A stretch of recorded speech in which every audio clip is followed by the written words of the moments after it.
এখনকার দিনে টুনটুনি ফাঁকিরা যেই মোবাইল দেখে তাদের কাছ থেকে তো কথা কল লিগো মোবাইল নেওয়া যায় না।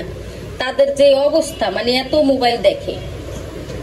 রান্নার ভিডিওটা কিন্তু শুরু থেকে আমি করতে পারি না, আমার টুনটুনি ফাঁকির কাছে কিন্তু মোবাইলটা ছিল, সেজন্য না দিলে তো কান্না করবো, রান্নাও আমি করতে পারবো না, সেজন্য মোবাইল তার কাছে দিয়ে রাখছি। এখন রান্নার শেষে মিল জিল দিয়ে মোবাইলটা নিছি, নিয়ে একটু ভিডিও করতেছি। এই যে দেখেন এখানে কিন্তু রুই মাছ রান্না করছি সিম আর আলু দিয়ে। এই তরকারিটা কিন্তু দেখতে খুবই সুন্দর দেখা যাইতেছে, যেটা দেখতে সুন্দর সেটা খাইতেও মজা। এইখানে কিন্তু মুরগির মাংস বোনা করছি, এটা কিন্তু একবারে ফোড়া ফোড়া বোনা না, এটা হালকা একটু মাখা মাখা ঝোল আছে আর কি। একটা আছে একবারে ফোড়া ফোড়া বোনা, ওইরকম না কিন্তু। এই তরকারির কালারটাও কিন্তু দেখতে খুবই সুন্দর দেখা যাইতেছে, এটাও আশা করি খাইতে কিন্তু খুবই মজার হবে। আর এই ঝোল দিয়ে মুড়ি মাখা খাইতে কিন্তু আমার খুবই ভালো লাগে, সেজন্য আমি এখানে এই যে মুড়ি নিয়ে নিছি, মুড়ির সাথে 2টা পা আর কলিজাটা নিয়ে নিছি, সাথে কিন্তু একটু ঝোলও নিছি।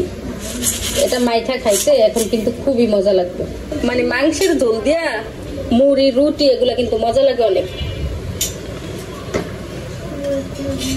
রুই মাছের তরকারির ঝোল কিন্তু একবারে বেশিও রাখি না। তো কেমন হইলো আপনাদের কাছে, রান্না বাড়া কেমন লাগলো অবশ্যই বলবেন। সবাই ভালো থাকবেন, সুস্থ থাকবেন, আল্লাহ হাফেজ।